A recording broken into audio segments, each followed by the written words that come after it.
نحمده ونصلي على رسوله الكريم اما بعد فاعوذ بالله من الشيطان الرجيم بسم الله الرحمن الرحيم ولا تقربوا الزنا انه كان فاحشة وساء سبيلا ولا تقتلوا النفس التي حرم الله الا بالحق ومن قتل مظلوما فقد جعلنا لوليه سلطانا فلا يسرف في القتل انہو کان منصورا۔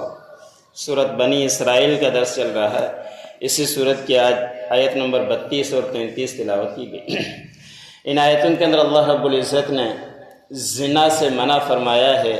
زنا تو دور کی بات ہے، اللہ رب العزت نے فرمایا کہ زنا کی جو وسائل ایک طرح سے بن جاتے ہیں ان کے قریبی ہرگز مت جاؤ، اس لیے کہ یہ بے حیائی کے کام ہیں اور برا راستہ ہے۔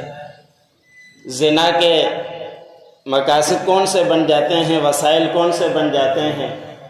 عورت کے ساتھ بیٹھ جانا، ان کے ساتھ اس طرح کی باتیں کرنا اور غیر عورت کے ساتھ باتیں کرنا اور ان کے ساتھ میل جول رکھنا، مخلوط مجلس اس طرح کی رکھ دینا کہ صرف عورت و مرد ہوں اور اس طرح کی باتیں کرنا بھی ان کو منع ہے، تو یہ بے حیائی کی طرف لے جاتی ہیں اور یہ زنا کے قریب تک جا کے پہنچاتی ہیں۔ اس لیے اللہ رب العزت نے فرمایا کہ زنا تو دور کی بات ہے، زنا کے قریب بھی مت جاؤ۔ آپ صلی اللہ علیہ وسلم کے پاس ایک شخص آئے، اس نے آ کے سوال کیا کہ یا رسول اللہ مجھے زنا کی اجازت دے دیں۔ آپ صلی اللہ علیہ وسلم کے پاس دوسرے صحابہ اکرام بیٹھے تھے، اس کے سوال کرنے والے کو ڈانٹ ڈپٹ کی۔ آپ صلی اللہ علیہ وسلم نے منع فرمایا کہ اس کو ڈانٹو نہیں۔ وہ شخص قریب آیا آپ صلی اللہ علیہ وسلم کے، آپ صلی اللہ علیہ وسلم نے بڑے اچھے انداز سے اسے تربیت کرتے ہوئے پوچھا کہ کیا آپ یہ بات پسند کرتے ہو کہ آپ کے والدہ کے ساتھ کوئی ایسا کرے؟ اس نے کہا کہ میں یہ پسند نہیں کرتا۔ پھر آپ صلی اللہ علیہ وسلم نے فرمایا کہ کیا یہ بات پسند کرتے ہو کہ آپ کے بیٹی کے ساتھ کوئی کرے؟ آپ صلی اللہ اس شخص نے جواب دیا کہ میں یہ پسند نہیں کرتا۔ تو ایسے ہی اور سوالات کیے تو سب میں اس نے جواب دیا کہ میں یہ نہیں چاہتا۔ تو ایسے ہی آپ صلی اللہ علیہ وسلم نے فرمایا کہ کسی اپنی کے ساتھ آپ نہیں چاہتے تو کسی اور کی بھی بیٹیاں، ماں اور بہنیں ہوگی، اس لیے اس سے رک جاؤ۔ پھر آپ صلی اللہ علیہ وسلم نے اس کو دعا دی اور اس کے بعد وہ شخص پاک صاف ہو کر نکلا، آئندہ کبھی بھی اس طرح کی بات ذہن میں نہیں آئی۔ اگلی آیت کے اندر اللہ رب العزت نے فرمایا کہ تم کسی نفس کو قتل مت کرو، حرام ہے کسی نفس کو قتل کرنا مگر حق کے ساتھ۔ اگر کوئی حق وجہ بن جائے اس کے بعد تو اس کو قتل کر سکتے ہیں، ورنہ بغیر حق کے کسی کو بھی قتل کرنا منع ہے۔ اور اس کے اندر حدیثوں میں سخت وعیدیں آئی ہے کہ کسی انسان کا قتل کرنا، گویا کہ قرآن پاک کے اندر بھی تذکرہ ہے، گویا کہ تمام انسانوں کو ایک طرح سے قتل کر دینا ہے، اس کا بڑا سخت کبیرہ گناہ ہے۔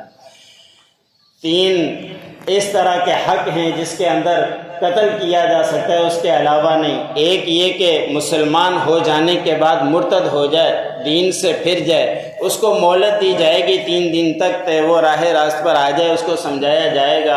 اگر سمجھ جاتا ہے تو ٹھیک، ورنہ اس کو جو قتل کرے گا وہ حق پر قتل کیا جائے گا۔ دوسرا حق پر قتل یہ ہے کہ شادی شدہ مرد جب زنا کر لے تو زنا کے بدلے میں، زنا کرنے کے بعد اس کو قتل کیا جائے گا کہ جب شادی ہو گئی اب اس نے زنا کیوں کیا، اس کے بدلے میں اس کو قتل کیا جائے گا، یہ بھی حق پر قتل ہے۔ تیسرا یہ کہ ایک شخص نے دوسرے کو قتل کر دیا، قصاص کے بدلے میں اس کو پھر اس کے بدلے میں قتل کیا جائے گا۔ 3 یہ قتل حق ہیں، ان کا قتل کرنا جائز ہے، جس کے احکام قرآن پاک کے اندر بھی اور احادیثوں کے اندر بھی ملتے ہیں۔ اس کے علاوہ کسی اور کو قتل کرنا حرام ہے، قتل کرنا جائز نہیں، بڑے کبیرہ گناہوں میں سے ایک گناہ ہے۔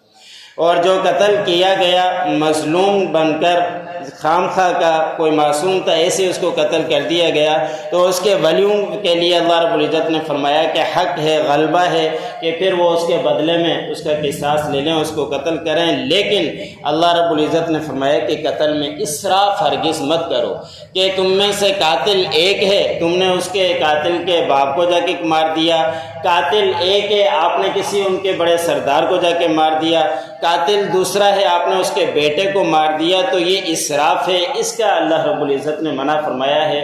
جو قاتل ہے اسی کے بدلے میں اسی کو قتل کیا جائے گا، کسی اور کو نہیں۔ ایک قاتل کے بجائے 2-3 قتل نہیں کیے جائیں گے۔ اگر اسی قاتل کو قتل کر دیا تو اس کو مسلح کرنا یہ بھی جائز نہیں کہ ان کے ہاتھ ناک کان کاٹ دے۔ اس طرح بھی کرنے سے اللہ رب العزت نے منع فرمایا کہ بے شک اللہ رب العزت ایسے لوگوں کی پھر مدد کرنے والے۔ وَلَا تَقْرَبُوا الزِّنَا إِنَّهُ كَانَ فَاحِشًا، اللہ رب العزت نے فرمایا کہ زنا کے قریب بھی مت جاؤ، اس لیے کہ یہ بے حیائی ہے۔ وَسَاءَ سَبِيلًا، اور بہت ہی بری راہ۔ وَلَا تَقْتُلُوا النَّفْسَ الَّتِي حَرَّمَ اللَّهُ إِلَّا بِالْحَقِّ، اور تم کسی نفس کو قتل مت کرو، قتل کرنا اللہ رب العزت نے حرام کرا دیا ہے مگر حق کے ساتھ۔ وَمَن قُتِلَ مَظْلُومًا، اور جو قتل کیا گیا مظلوم بن کر، فَقَدْ جَعَلْنَا لِوَلِيِّهِ سُلْطَانًا، تاکہ ہم نے بنایا ہے اس کے ولی کے لیے غلبہ۔ فَلَا يُسْرِف فِّي الْقَتْلِ، اور قتل کے اندر اسراف مت کرو۔ إِنَّهُ كَانَ مَنصُورًا، بے شک اللہ رب العزت اس کے مددگار ہے۔